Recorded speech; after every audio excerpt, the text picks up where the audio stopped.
پہلے تو یہ بات ہے کہ یہ بے شمار لوگ یہ کہتے ہیں اور بعض کتابوں میں لکھا ہے اور دوسرا بھی کہ عرس کیا ہو، یہ عرس کیوں مناتے ہیں؟ تو اس میں گزارش یہ ہے کہ حدیث پاک میں ہے اور حدیث بھی بخاری کی ہے، اس میں یہ ہے کہ جب کوئی اللہ کا بندہ اس دنیا سے جاتا ہے تو قبر کو کہا جاتا ہے کہ اچھی طرح اپنے آپ کو ٹھیک کر لو، اس میں دلہن آ رہا ہے، اور عروس دلہن کو کہتے ہیں۔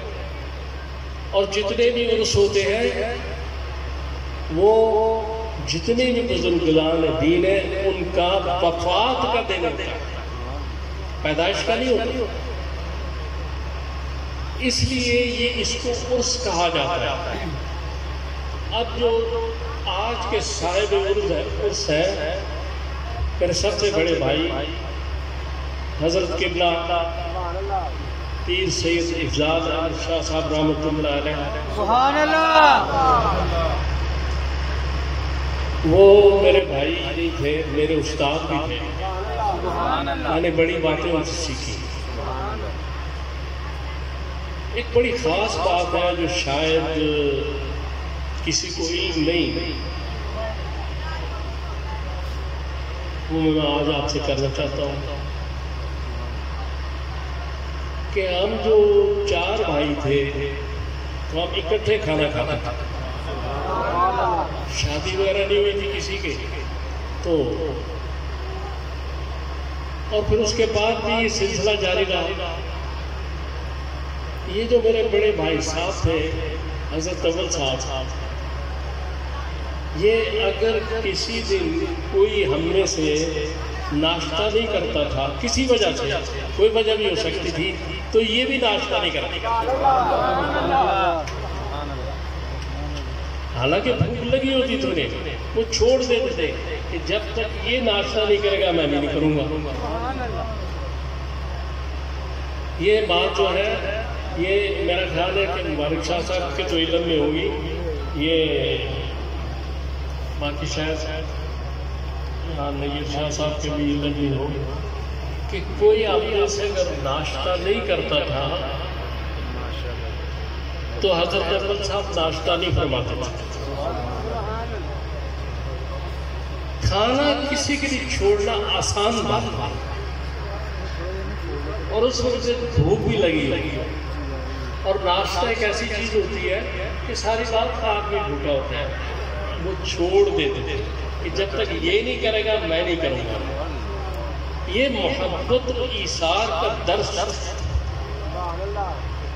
اس کے بعد ایک دوسرا سلسلہ جو تھا وہ یہ تھا جب وہ یہ ہائیسٹ جو تھی ان کی جب نکالتے تھے تو اس میں کچھ مریدین ان کے ساتھ بیٹھتے تھے،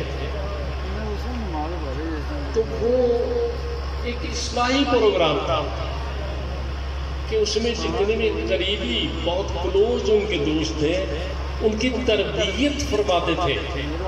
سیالکوٹ چلے گئے، سمڑیال چلے گئے، ادھر چلے گئے، اب لوگ سمجھ رہے ہیں کہ یہ سیر کر رہے ہیں، وہ سیر روحانی کراتے تھے اس میں، اور وہ ویگن نہیں ہوتی تھی بلکہ وہ ایک تربیتی ادارہ تھا۔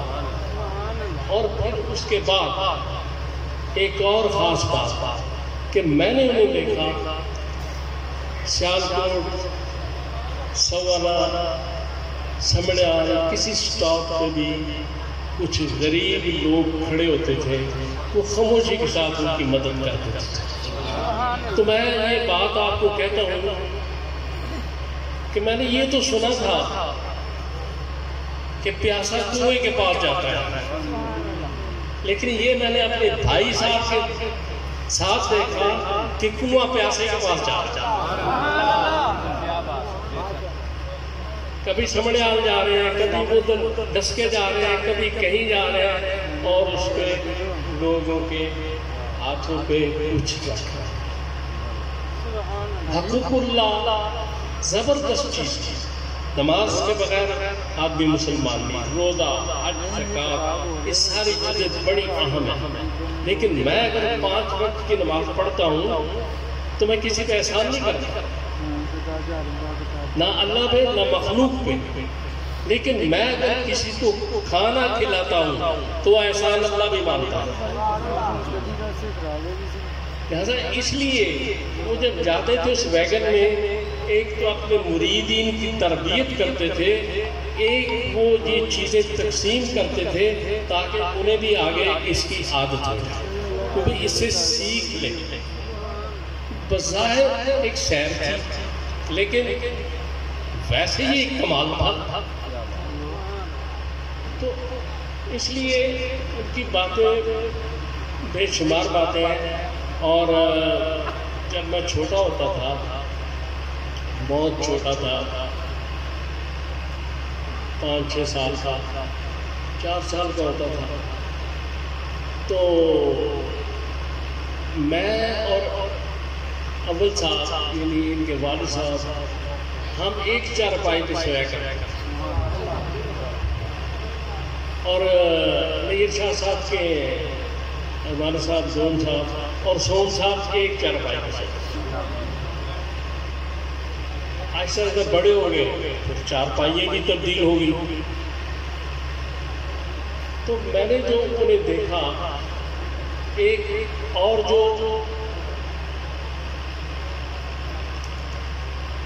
میں نے یہ چیز دیکھی کہ عاجزی کے الفاظ تو استعمال ہو سکتے ہیں لیکن عاجزی کا عمل دیکھنا پڑتا ہے. عاجزی میں نے ان میں اتنی دیکھی کہ جو چھوٹے بچے تھے ان کو بھی جی کہتے تھے، کسی ملازم کو یہ نہیں کہتے تھے.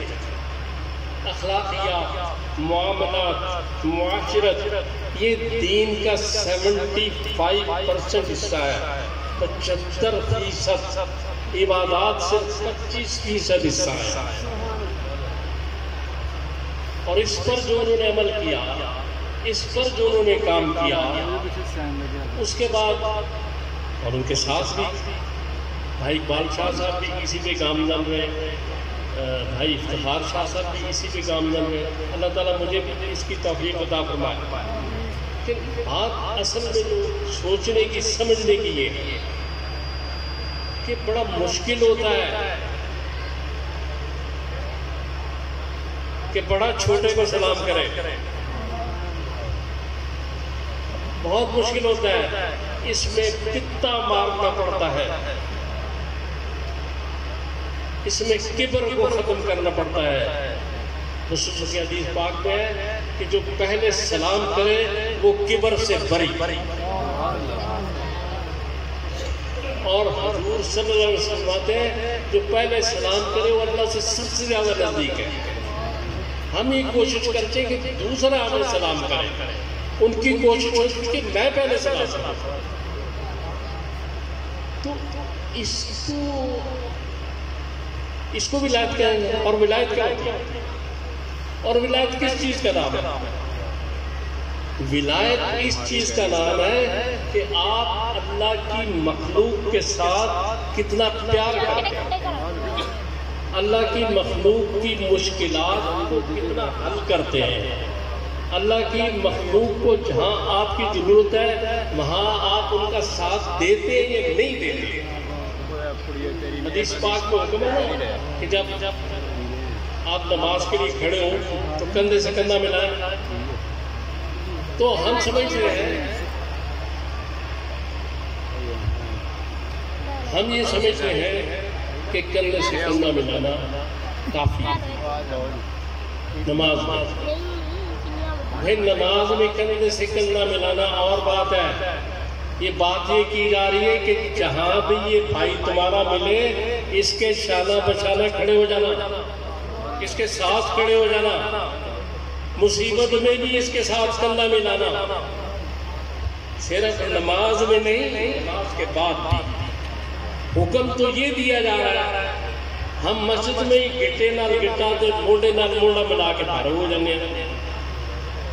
تھا تو اس کے بعد کے لیے، اور پھر یہ احساس، یہ اخلاص، یہ ساری چیزیں جب پیدا ہو جاتی ہیں تو پھر اس کو کہتے ہیں تزکیہ نفس۔